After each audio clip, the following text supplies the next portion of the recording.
What's up everybody, Joker Gamer here, and today I got some Titanfall footage. I'm going to be going over my first impressions of the game. First off, the very first thing is this game is very fast paced. It's nothing like Battlefield where, everything is slowed down and, you got large maps and whatnot. This game is basically the closest thing it compares to Call of Duty, where you have, a very small environment, very fast paced gunplay. Now, the gunplay in this game basically feels just like Call of Duty as far as there's no recoil in the weapons, unlike, Battlefield where there's, you got to count for bullet drop, velocity, that kind of thing. The movement in this gameplay is very different. I mean, there's wall runs, there's parkour, you can actually wall hang from a wall and just sit up there and shoot people that aren't expecting you. Here in this footage, we actually have some burn cards. I'm going to actually go over those later in a later video, going over the certain weapons in the burn cards. Now, getting back to the visuals of the game, I'm going to just keep using basically comparisons to Call of Duty Battlefield, because those are more modern games that people know. This game, it has the graphics of Call of Duty, but it has some aspects from Battlefield as far as the glare, which not from the sun, but like glare from certain lights, which you'll see indoors. But it's not as demanding on your PC as Battlefield is, so you'd actually be able to run this game at a higher graphics setting. Like certain things that are actually going to be higher demand on your PC are going to be like certain things like the mist and smoke in certain areas on the map. This map in particular in this footage does not have a lot of smoke and mist on the ground, so certain maps are going to run better than others depending on your video card.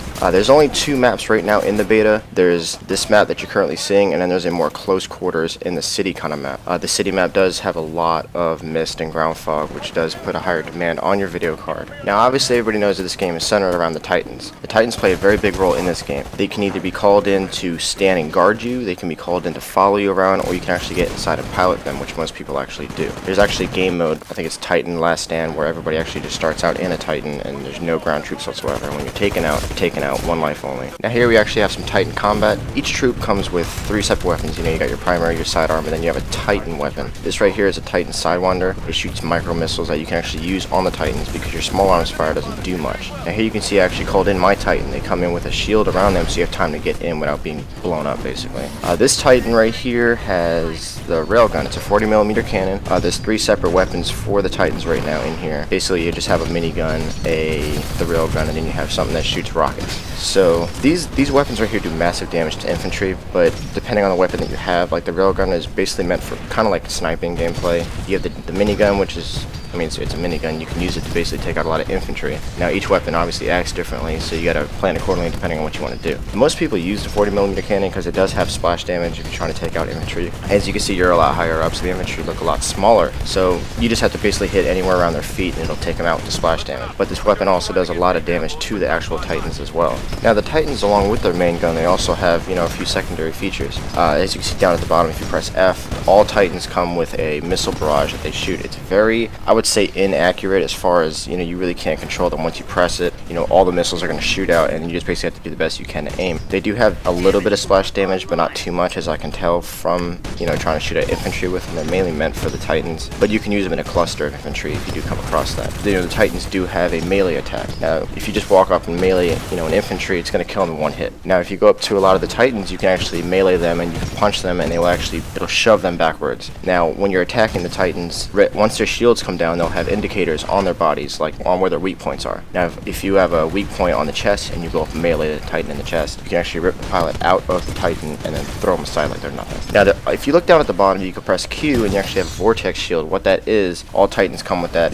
from the start. And if somebody is shooting at you and you pull up your vortex shield, you can actually catch every single piece of ammunition and rocketry that is shot at you. And then you just let go of Q and it'll actually throw them all back at your enemy. Now, that is actually very accurate. So if you're off by a little bit or they move, you're gonna miss. So you have to make sure that you're close enough that you're going to hit them with that. Now, Titan versus Titan gameplay, that is very much 50-50 chance. Whoever basically gets the first couple of hits is most likely going to win, depending on how well you use your vortex shield and your dodge ability. All Titans, they can actually dodge. If you look in the middle of the screen, pretty much where the reticule is, below that, there's two little bars. That's your dodge ability. Every time you dodge, you can slide to the left, right, front, or back, and it uses up one of those little bars, and they recharge over time. Now, that combined with your vortex shield is basically your only two real defenses. Now, if you can get two Titans against one Titan, you're 100% every time almost going to win, as long as you got somebody with you. Because, two Titans against one, the odds are crazy. So, now here I actually wanted to show off some of the pilot to Titan combat, as far as you can actually hop on their backs, rip open the back shield, and you can actually destroy their inner core. Now, this is dangerous because when you're on their backs, you're stationary, so they can actually hop out and shoot you, or if somebody else is around, they can actually shoot you as well. But this does massive damage to the Titans when you're on their backs. You can just take them out like that if you want. You don't even have to get into a Titan to fight them. Now, when you're playing Titanfall, everything seems very chaotic, and there's a lot going on, and they actually did a very good job at doing this by introducing basically a bot system to the game. It's a multiplayer game with NPCs involved. Now, here you're going to actually see a lot of them running through this door right here. These are not players, these are all NPC bots controlled by the game. They're basically just in there to add extra chaos, to the situation. They run around, they fight each other, they fight you, and it's actually a very good mix. Now, because the maps are not as big as they're, like Battlefield or anything, it is a 6 versus 6 max player fight. Everything else is just filled in with bots, so it makes it a lot more seem like it's going on. And it actually works very well with this game. You'll get, a lot of points, a lot of level up skills with killing the NPCs, which actually helps out because a lot of the new players that aren't very good at these kind of games, that actually helps them level up instead of just going around getting owned by a bunch of players that already are into this game and know what they're doing. Now, the NPCs, when you do kill them, they don't just go away. They come in on drop pods all over the map. You and your opposing team both have a set amount of NPCs that drop in. They come in drop pods and they drop out maybe like 5 or 10 different NPCs in a specific area. Now, so far in the game, I've only seen 2 separate kind of NPCs. You got like a Spectre, which is a robot, and you have the Grunts. The Grunts are very easy to kill. You can just shoot them like 2 or 3 times and then they die. Headshots are 1 kill. Now, the Spectres are robots, so they actually have armor plating. It's going to take a lot more to kill them. You cannot just shoot them once in the head and they're going to die. Even with a sniper rifle, you can shoot a Spectre twice in the head to actually kill them. Now, the loadout system in this game is very like Call of Duty. Now, the way you unlock certain weapons in this game is also the same. You have challenges you have to do. Certain challenges involve players, challenges involve Titans. Even killing the NPCs are some of the challenges you have to do to unlock certain, attachments for the weapons like sights and silencers and even new weapons in general. Well, a lot of the weapons you can actually get just from being a certain level, but there's actually in the loadout section you actually have your weapons that you pick, and then you have attachments you can put on them, and then there's also you have your secondary abilities, like you can choose to sprint really fast or have your regen come up faster, or you can even have one to reduce the time it takes for your Titan to drop in.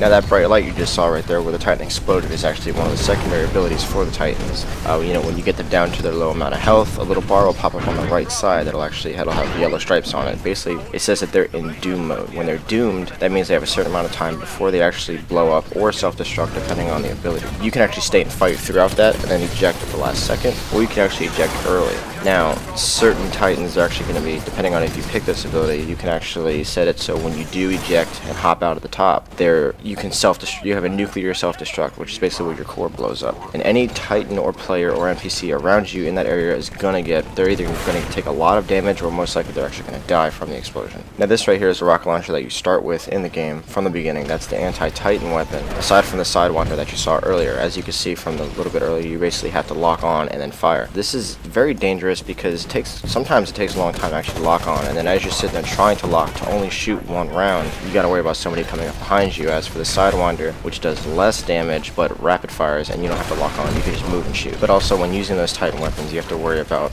them using their vortex shield to actually catch all those rounds and rockets that you shoot at them, because they can shoot them back at you. Well, thanks for watching, guys. I hope you enjoyed this first impressions video. Leave a like and subscribe if you want to see more. If you have any questions about the game, just leave a comment down below and I will get back to every single question. If you actually stayed this far in the video, I actually have some PC and Xbox One giveaway codes for beta. If anybody has an Xbox One, I have 1 code available to access this beta. You just type it in, you can just download the game directly. I also have 2 PC codes. Now, you do have to have Origin on your PC to be able to play this game. So the way I'm thinking about doing it is if you subscribe and like, and you're the first to actually message me about the code, if you stayed this far, you'll be the first to get it. So it's basically first come, first serve. Now, I only have 3 codes, so get them before somebody else does. Alright, I hope you guys enjoyed. See you next time.